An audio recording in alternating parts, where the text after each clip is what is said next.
pues tenemos hoy con nosotros a Julio Llorente Sanchidrián, Encantado de escri- acompañaros. escritor, bueno, de una familia muy importante para el deporte español, Sí. así que encantado de tenerte con nosotros, Julio. Nada, la alegría es plenamente mía. Eso es, muchísimas gracias por estar aquí.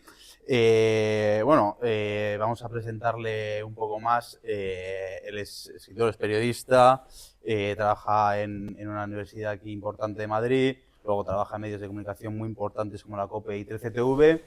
Es hijo de Julio Llorente, exjugador del Real Madrid y el Tenerife y primo de Marco Llorente, actual jugador de Atlético de Madrid. ¿Me equivoco? No te Estamos... equivocas en nada. Además, lo último que has dicho es en verdad lo más importante. Nosotros no somos tanto lo que hacemos, tanto lo que producimos, lo que consumimos, sino lo que somos para los demás. Eh, lo que nos define verdaderamente es a quién amamos y por quién somos amados, en el fondo. Así que esto último es lo más importante. ¿Quién soy yo para alguien? ¿Quién es alguien para mí? Eso es muy importante, eso es muy Eso es importante. lo El define. episodio llega de la mano de Bileves, una marca de suplementación alimenticia que ayuda en la recuperación, en la concentración y en el recovery. Ahora sí, vamos con el episodio. Definitivo, lo verdaderamente Y definitivo. eso es importante y entonces, pues, como tú bien dices, pues eso, sabiendo que eso es importante y la familia de la que vienes, que es al final para ti es algo con mucho peso en tu vida, ¿no? A lo que tú bien dices que das importancia. Pues queremos que nos digas, como vienes de una familia muy ligada al deporte, al Real Madrid, ¿cómo es crecer con ese apellido, digamos, tan importante? Porque al final todo el mundo conoce, o muchísima gente en España conoce el apellido Llorente como un apellido referente en el deporte.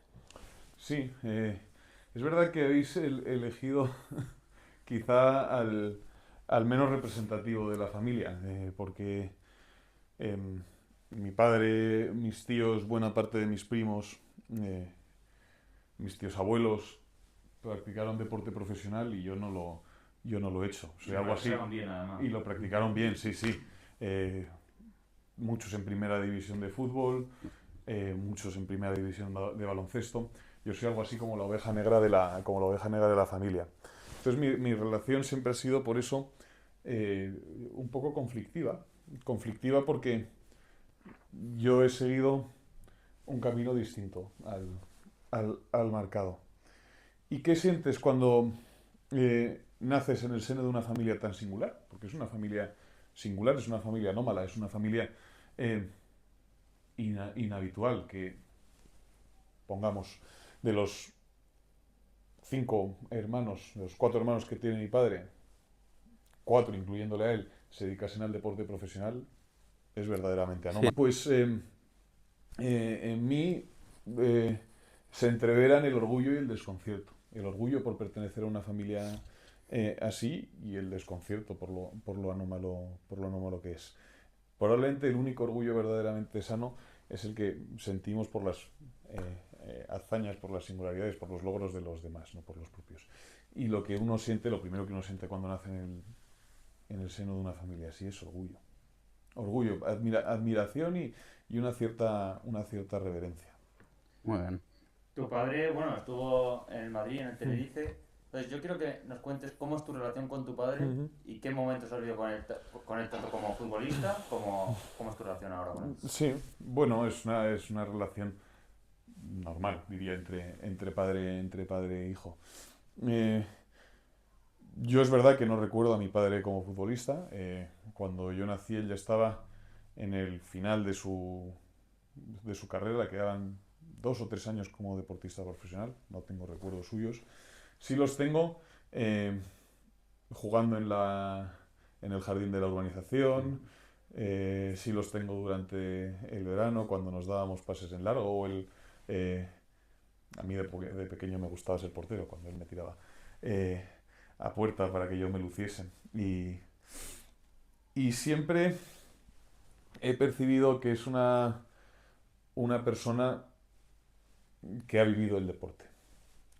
O mejor, para quien el deporte es su forma de vivir. Mi padre es una persona eh, competitiva, es exigente consigo mismo, también exigente con los que le rodean, Y creo que esos rasgos eh, los tiene porque ha sido deportista.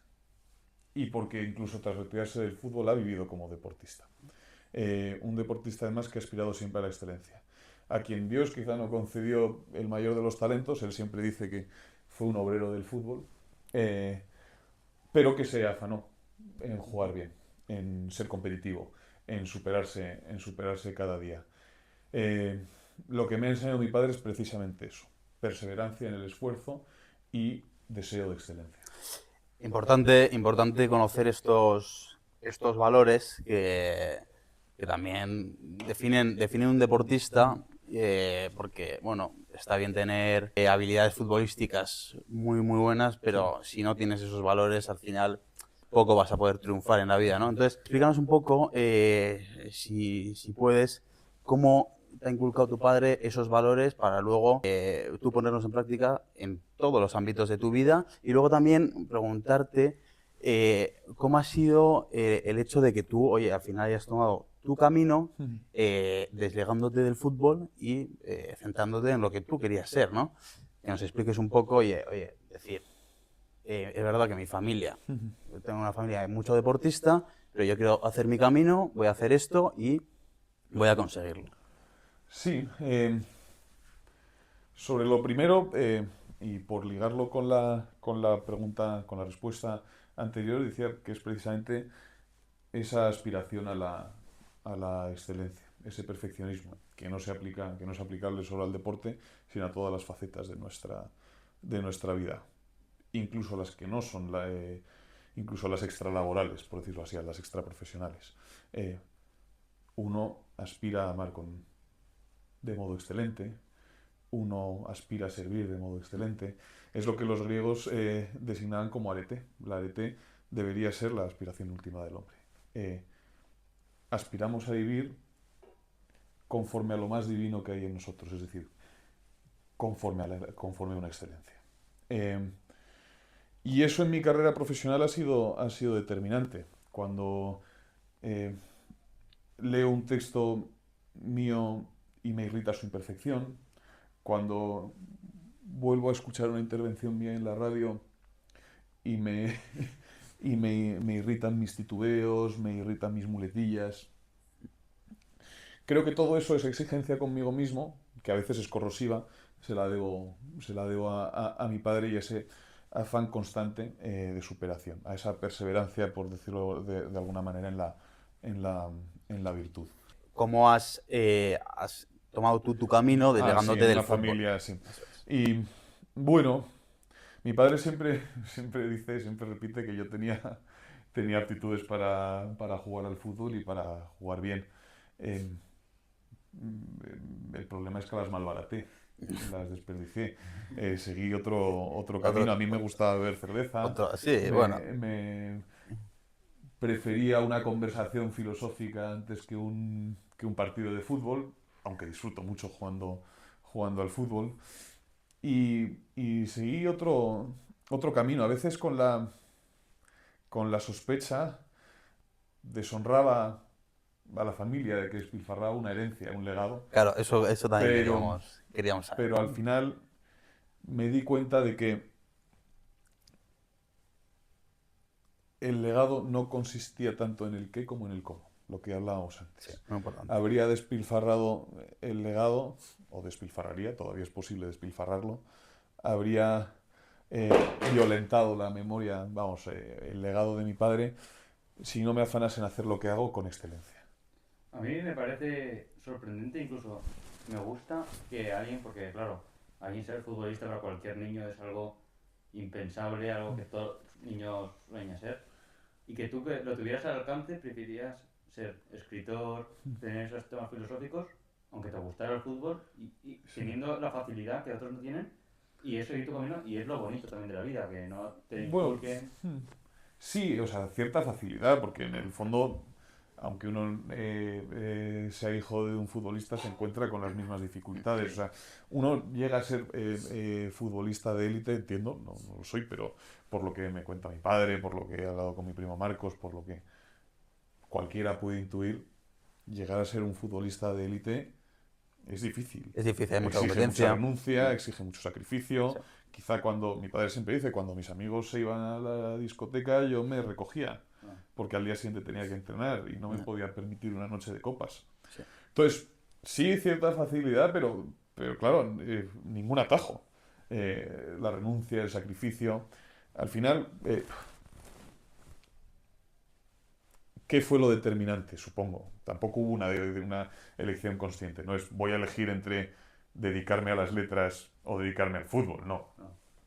Vas eligiendo progresivamente y ves como cuando te decantas por leer y por salir y tal, el otro camino se va estrechando, Sí, se va no, estrechando y en un momento de bien imposible de elegir. Em, Al final se trata de responder a la propia vocación. Y yo en un momento determinado concluí, supongo, que mi vocación no era el fútbol, sino las letras, el pensamiento, eh, yo qué sé. Algo así, o sea, se trata de responder a la propia vocación. Y para responder a la propia vocación hay que descubrirla antes y conocerse a uno mismo. Otro que siguió también un camino un poco distinto a lo que estaba acostumbrado la familia, sí, pero a la vez en el fútbol, fue tu primo Marcos, cambiando del Madrid al Atleti después de ganar la Champions, aquella famosa Champions. ¿En la familia dio para bromas o hubo algún pique de verdad? No, Se no, en tomaron bien? absoluto. No, vamos, de algún modo, Marcos seguía también la estela de su padre, que jugó en el Atlético de Madrid y en el Real Madrid. Es verdad que antes en el Atlético que en el Real Madrid. Eh, Mi tío Paco. Pero no, respetó su decisión y iba a decir me consta, no, pero yo estoy seguro de que Marcos se ha hecho genuinamente atlético, de que Marcos vive el Atlético de Madrid casi como una religión. Estoy de acuerdo. Y que probablemente haya tenido, tampoco lo sé, pero probablemente haya tenido ofertas para marcharse y ha preferido quedarse en el Atlético. No, bromas no, al final se entiende que en el fútbol se mezclan y a veces problemáticamente eh, pasión y profesión y que a veces uno tiene que tomar decisiones que en un principio jamás habría sospechado.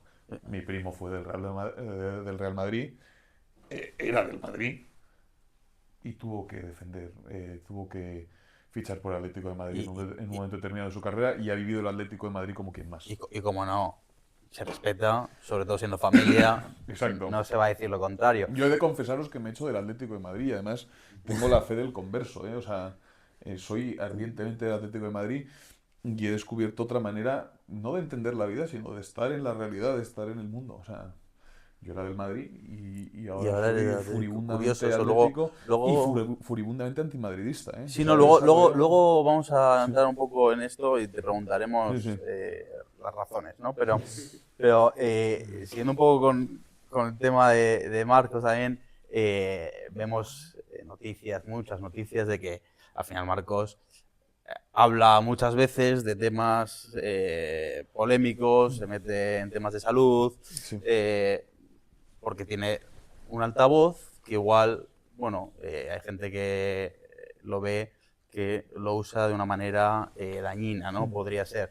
Él tiene su opinión, la da libremente, ahí, bueno, está la duda de hasta dónde la libertad, pero nos gustaría preguntarte hasta dónde este tema pues, es un tema que se puede llegar a hablar en la familia, si se le dice algo, si se opina sobre ello, ¿qué pasa con esto? Pues mira, no lo sé. O sea,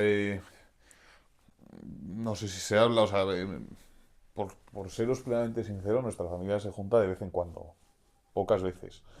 Y, y no solemos hablar de estos temas, la verdad.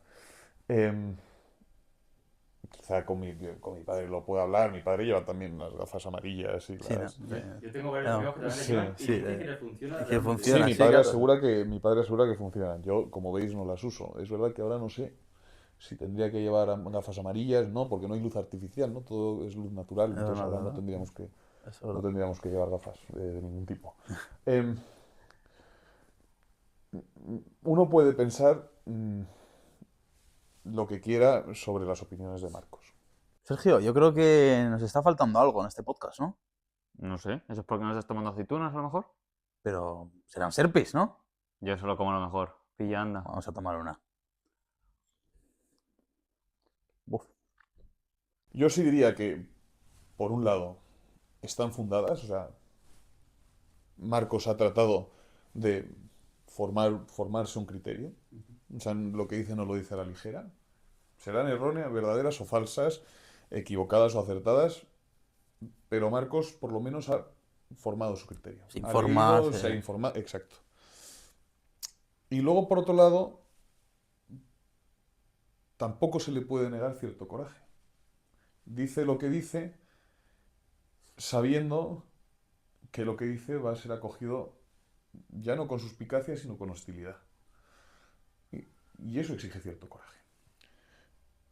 Muchas de las cosas que dice son de sentido común. Eh, Efectivamente, gran parte de nuestros problemas tienen que ver con nuestra alimentación. Yo soy el primero que se alimenta fatal. Tienen que ver con nuestros hábitos de vida. Si mantuviésemos, por ejemplo, el tema de la crema solar, que es especialmente problemático. Yo ahí estoy a favor de él, Sí. quiere decir. Si mantuviésemos una relación sana con el sol, si no estuviésemos confinados en oficinas durante Claro. 9-10 horas al día y nos expusiésemos con cierta regularidad al sol, en verano no nos quemaríamos. ¿Qué ocurre? Que eso que se puede permitir Marcos no se lo puede permitir el común de los mortales. Cualquiera, claro. Porque tiene que ganarse Estar en el la pan oficina. en una oficina. De 8 a 8. Quizá eso sea lo que, por polemizar con Marcos, lo que debería aclarar en sus publicaciones de Instagram, en sus tweets o donde sea. Pero la realidad es que la crema solar es un parche.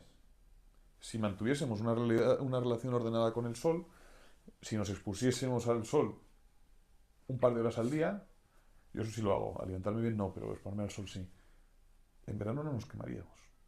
No veríamos el sol estival como una amenaza. Sobre la alimentación, mirad, yo es que podría ponerle muchas objeciones a todo lo que dice Marcos, pero comparo su físico con el de sus detractores y me da la risa. Es verdad. Me da la risa. Es verdad que Entonces, bueno, cierta cautela. es verdad que Cierta cautela. solo con eso que dice Sí, sí, sí. todo lo que dice Marcos se sostiene, ¿no? Se sostiene. Sí, sí. Así que, bueno, eso. Y luego queríamos preguntarte un poco, que nos comentes cómo ves tú el fútbol actual y preguntarte, por ejemplo, ¿tú qué crees que pensaría, por ejemplo, Paco Gento, otro importante Sí. de tu familia, qué pensaría Paco Gento del fútbol de hoy, de los futbolistas de hoy en día? Con Paco Gento rara vez hablé de fútbol. O del fútbol actual. O sea, cuando hablábamos, que tampoco fueron muchas veces, porque a mi tío abuelo y la relación con el tío abuelo de uno tampoco es demasiado estrecha nunca, me limitaba a preguntarle por el fútbol de su época, por sus primeros recuerdos, por su vida en Guarnizo, nuestro pueblo de Cantabria. Pero rara vez le pregunté por el fútbol actual, porque sospechaba que eso era desperdiciar el tiempo con él. ¿Qué pienso yo del fútbol actual? Está eso de odio eterno al fútbol moderno y sí veo, quizá porque mi carácter es más bien nostálgico, sí que veo una cierta degeneración. La degeneración del fútbol en un mero de negocio, la conversión de los estadios en un recintos destinados a turistas. La transformación del fútbol en un espectáculo. Creo que el atractivo del fútbol es que nunca fue un espectáculo. Nunca fue un espectáculo. Un juego. Era un juego con muchísimas pasiones implicadas, en los que la afición tenía mucho que decir. Mira, esto de que en la Champions League ya no cuenten doble los goles Fuera de casa. de casa es muchísimo más revelador, muchísimo más sintomático de lo que parece. lo que sugiere es que la afición cada vez cuenta menos. Que la afición ya no es tan determinante como antes. Y cuando uno va al Bernabéu comprende por qué. Sí. Cada vez hay más turistas. Hay mucho turista. Cada vez hay más turistas. Mucho turista y por eso también los precios están tan... Exacto. Antes, cuando uno salía al Bernabéu, salía con un gol de desventaja, aunque solo fuese por la afición. Y por la misma estructura del Bernabéu, que es como una pared. Sí, sí. Se te echa encima la... De verdad. Todo eso se ha perdido. Bueno, se ha perdido, no, o digamos que va poco a poco perdiéndose. El fútbol es cada vez menos para los aficionados, para los hinchas, y cada vez más para los turistas. Yo te voy a hacerte una Y pregunta. eso es una pena. A ver qué opinas. Sí. Esto es un tema polémico. Sí. Es en cuanto a los ultras, porque hemos visto que los ultras cada vez se van intentando eliminar. En el caso de Madrid y Barcelona ya están eliminados completamente. Evidentemente nadie defiende un ultra violento que debe pegarse, pero sí esa esencia que hacía que, como tú dices, por ejemplo, el Bernabéu intimidara, diera miedo, que cuando pasabas alrededor del campo ya notabas ese ambientillo. Y con el Atlético, como el Frente Atlético no está oficialmente disuelto, Sí. pero sí que se nota cuando vas al Wanda Metropolitano que hay gente que vive el fútbol de otra manera. Sí. No querría romantizar la violencia, ¿eh? Y los ultras han incurrido en muchísimos No, desmanes. claro, quitando violencia. Pero sí, supongo que me estoy metiendo en un jardín, ¿eh? Pero todos tenemos la Aquí sensación estamos de que se para ha meternos. perdido algo. Jardines. De que la grada joven del Bernabéu no es lo mismo que Ultrasur. Y uno se debate, porque por un lado aborrece la violencia, los modos de Ultrasur, pero fantasea con una afición más pasional, más corajuda, Crítico. más temible. Sí, esa es la palabra. Sí. No sé. Yo celebro la desaparición de los ultras, pero por otro lado, Sí, una afición como es que es un proceso simultáneo al de Intentar...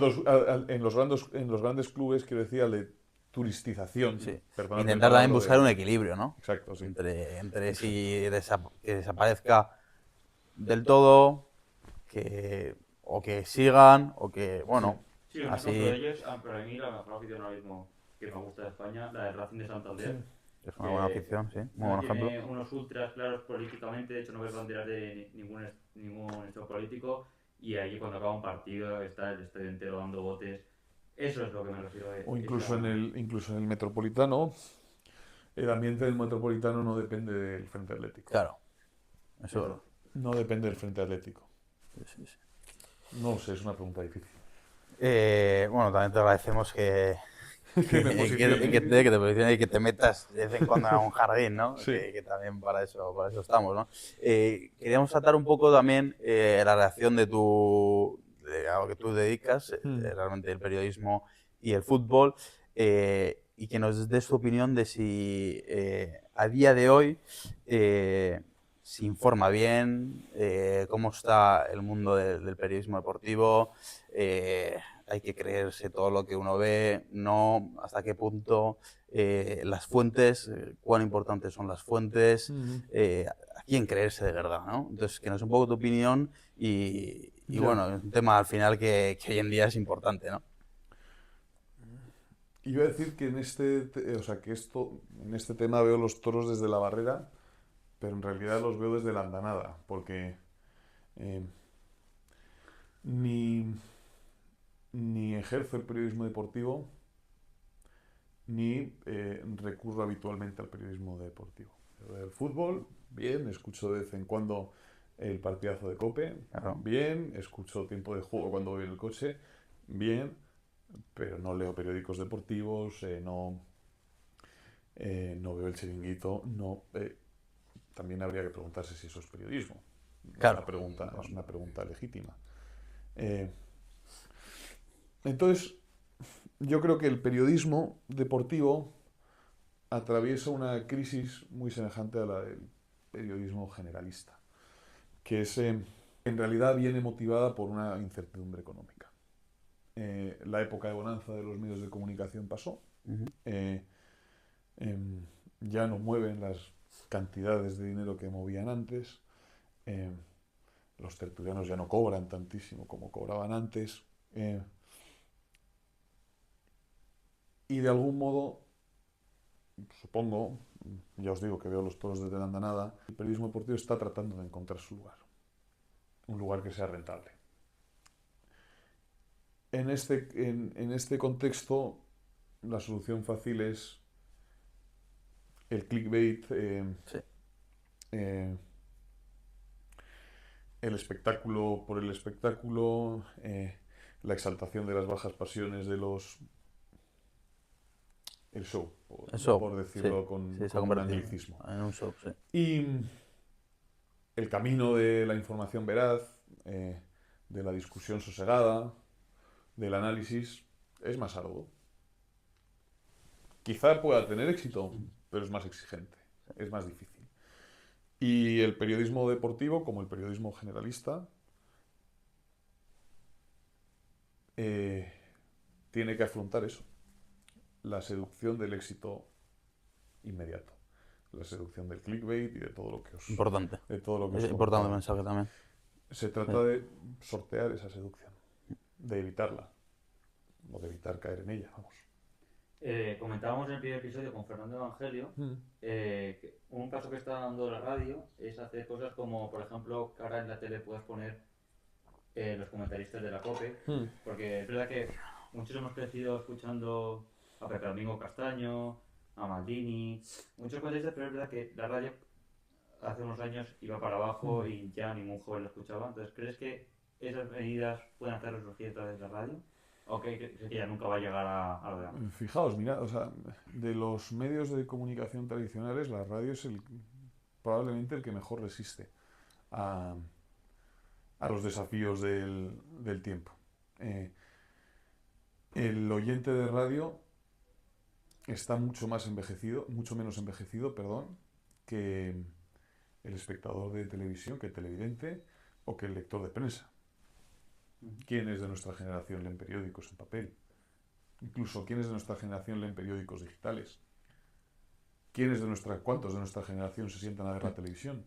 En cambio, muchos de nuestra generación siguen escuchando la radio. Y basta hablar con unos y otros para darse cuenta de que es así, ver las estadísticas para darse cuenta de que es así. En parte por el simple formato de la radio. Puedes oírla de fondo, de hecho está pensada para que la tengas de fondo, sin prestarle toda la atención mientras haces otras cosas. Con la televisión es más difícil porque capta tu atención y con la prensa completamente imposible, tienes que tener todos tus sentidos fijos en ella. La solución de emitir los comentarios, o sea, las emisiones, los comentarios de radio en una emisión televisiva. A mí no me convence. No me convence porque creo que cada medio exige un género. Sí. Y que los comentaristas de radio pueden valer para la radio, pero no para la televisión. Y que exige un arte distinto. Comentar un partido de fútbol en radio no es lo mismo que comentarlo en televisión.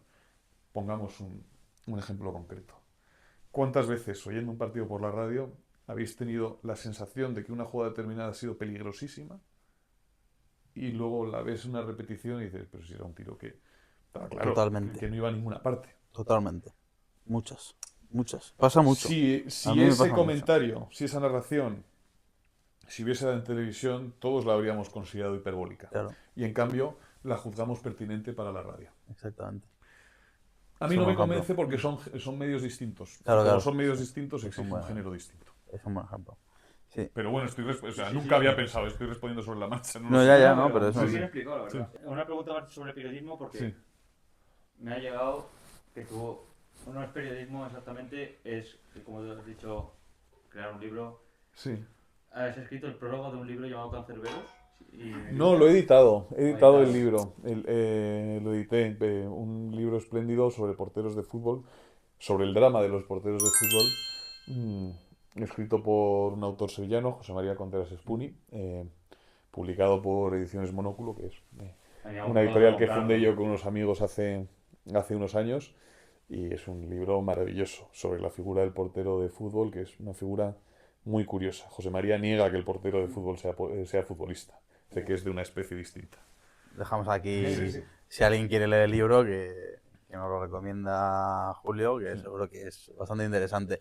Y vamos a pasar a una sección que tenemos de preguntas rápidas, ¿no? Así, Vale. lo primero que se tenga a la cabeza, Sí. muchas relacionadas con el fútbol, porque al final nosotros de lo que hablamos es de fútbol y entonces también queremos saber tu opinión, porque oye, aunque no ejerzas de futbolista, sabes mucho de fútbol porque has visto fútbol, has mamado fútbol y quién mejor que tú para respondernos a estas A ver si preguntas. estoy a la altura. Así que Voy, ¿eh? A ver, empezamos. venga. Bueno, Real Madrid Atlético, ya lo he respondido. Atlético de Madrid, vamos. Mejor jugador de la historia. Wow. Ronaldo Nazario. Muy bien. Uy, ahí Ronaldo, pensaba que era... Nosotros somos Bueno, del esa bicho. la realidad es que podría decir mucho. Quizá Messi, pero Ronaldo Nazario. Ah, Nazario, buena respuesta. Esto ya es por pura subjetividad. Ok. ¿Actual? De Lamine Yamal. El jugador más infravalorado. Marcos Llorente. TikTok o periódico. Periódico. Fácil. Un periodista deportivo que admires. Javier Ares. Bueno, Un estadio que quieras visitar y uno que recomiendes a todo el mundo que debe visitar. Estoy deseando visitar Anfield Wow. y recomiendo también el del Fulham por su arquitectura. mira, muy interesante, sí. Y que no recuerdo cómo se llama, pero siempre, No, siempre al verlo me ha atraído. Sí, no, la verdad es que Por su es arquitectura. atractivo. Y Sí, sí. el Metropolitano, todo el mundo dice el Metropolitano. Un futbolista con el que te habría gustado cenar. Me encantaría, por curiosidad intelectual, cenar con Savic. Oh, mira. Por ver que... ¿Y Marcos Llorente te gana en cualquier deporte? No, algo gano yo. Muy bien. Pues No. cuando tengamos a Marcos le haremos la pregunta y a ver si opina igual. ¿El fútbol con VAR o sin VAR? VAR con V. O sea, con bar, con B, 100%, vamos. yo Evidentemente todos no, por los eso ya lo asumimos. sin bar. Sin VAR. ¿Un libro que recomiendes de fútbol? He hablado ya de Cancerberos. Disfruté mucho leyendo un libro que ha publicado Alejandro Requeijo sobre fútbol, pero no recuerdo el título. Bueno, Alejandro Requeijo. lo ponemos luego Sí, publicado por aquí Ediciones D, y pero como tengo una memoria de pez, pues no recuerdo. el título, luego lo pero ponemos disfruté mucho en y su momento. la presión actual es mayor que la de antes en el fútbol, la presión que tienen los jugadores. Sí, pero muchas veces se quejan por vicio. ¿Qué está peor hoy? ¿El fútbol o el periodismo? El trigo y la cizaña crecen juntos. Todo está bien y todo está mal. Y si tuvieras que mojarte, Hay más cizaña en el fútbol. y que tiene más posibilidad de arreglo en ese sentido. Quizá el fútbol también. Es paradójico, pero sí es. Una palabra para definir futbolísticamente a tu padre, Julio Llorente. Sacrificio. ¿Qué pesa más? Ya lo has dicho antes, pero queremos que lo vuelvas a decir y la importancia que tiene. ¿El talento o la disciplina? No plantearía un dilema, ambos son indispensables. Sin talento, la disciplina es estéril y sin disciplina el talento es... sí, también lo es, también es estéril. ¿Medio que más consumes? La radio. Y por último, sin contar a tu primo Marcos, el contacto más famoso que tengas en el móvil. Oh, no sé si es el más famoso, pero Juan Manuel de Prada. Vale, muy bien. Yo tengo una última, que esta nos lo ha mandado Iñi, un gran amigo que tenemos en común. Dice que quién es mejor, si Aldama o tu padre. Sí.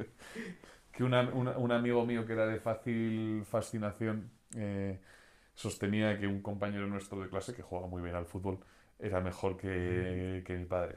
La realidad es que mi padre jugó en primera división y este amigo nuestro no.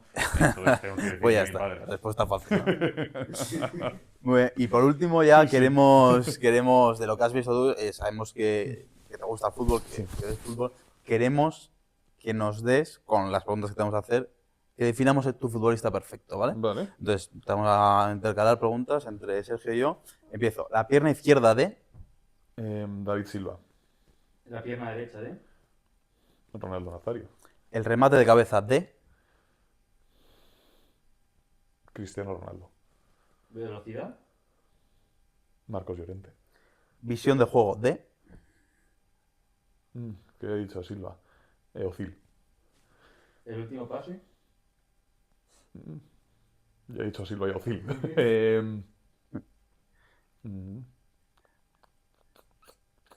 El último pase.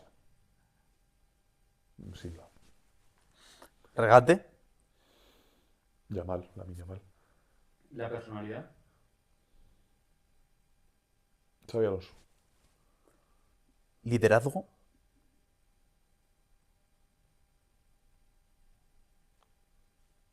Coque. ¿Y el físico? Marcos Llorente también. Mentalidad ganadora. Cristiano Ronaldo. Pues ya está. ¿Y qué futbolista ha salido? No sabemos. La pregunta era, y para terminar, ¿qué jugador te sale, ¿no? Entonces, bueno, Joder, pues pongamos sería un que jugador cada uno en su casa se imagine el mejor Sería una jugador barbaridad, vamos. con todo esto que ha Un dicho desfase, un Julio. desfase. Hay una cosa que no hemos comentado y me estoy acordando ahora, y lo voy a ligar a otra pregunta que siempre hacemos, que es una anécdota que tengas relacionada con el mundo del deporte, y es que tu padre ha sido director deportivo, bueno, de hecho me consta que sigue siendo, ¿no? Ha sido representante. Representante, perdón. Ha sido representante de jugadores. Ahora es de Marcos Llorente, si no me equivoco. Sí. Entonces, una anécdota que tengas relacionada con el deporte, con tu padre siendo representante, o alguna vez que llegara a casa diciendo no he conseguido firmar este contrato, cualquier cosa. No, siempre ha sido muy reservado. Recuerdo que una vez fui a cenar no sé si a Casa Juan, vamos, a un restaurante, no sé si a Casa Juan o al Asador de Donostierra, cuando yo era un mico, con Silva y con Cazorla. Y lo recuerdo no recuerdo absolutamente nada, pero sí el acontecimiento. Y bueno, sí. Poca broma de acontecimiento, ¿eh? Sí, poca broma. Sí. A lo mejor está la foto por ahí, porque en el Asador de los Tierra tienen ahí un montón de fotos. De tal. fotos. Pues puede ser. Igual Igual la hacía yo. Iremos y lo miraremos. Es cierto, ahora que dices lo de Silva y Cazorla, Iñi nos dijo que cuando preguntáramos la pierna derecha y tal, que ibas a responder mucho además nos dijo Silva y Cazorla, porque tú siempre has sido de los representantes. De los representados de mi padre, sí. Es verdad que a Cazorla no lo he dicho. Si me hubieseis preguntado por el manejo de ambas piernas, habría dicho Cazorla. Cazorla, porque es tiraba el mago. con la derecha, con la izquierda. Es que vaya dos magos, ¿eh? Sí. Hemos tenido españoles los dos, importante. Sí, Importante. ahí en el Oviedo. Exacto. Sí. Pues nada, Julio. Muchas gracias. Muchas gracias. Nos ha encantado esta charla y tu sinceridad, tu forma de contestar, la verdad, y tu forma de hablar, que la verdad es que se nota que eres un buen profesional en este sentido. Nada, gracias a vosotros por vuestras preguntas, que por momentos han sido incisivas de mí. Pero y bueno, ya está. esperamos a tu primo Marcos, ¿no? A ver si conseguimos traerle. Le mandaré el episodio. Si aquí le esperamos. Y que se suba el resto, Julio, Joe, Toñín, están Exacto, todos invitados. Todos Bueno, invitados. pero con cierto... Con cierto margen también, Con cierto ¿no? margen, porque Sí, no, claro. pensar, Si no, vamos a aborrecer. Sí. O sea, Pues por nada. el bien de vuestro podcast. Pues muchas gracias, Julio. Muchas gracias de a verdad. vosotros. ¿Sabes qué es lo que más me gusta de las grabaciones? Que siempre acabamos con un distrito burger. Nada mejor que un distrito burger. Hay unas pocas, anda. Hombre, que no falten.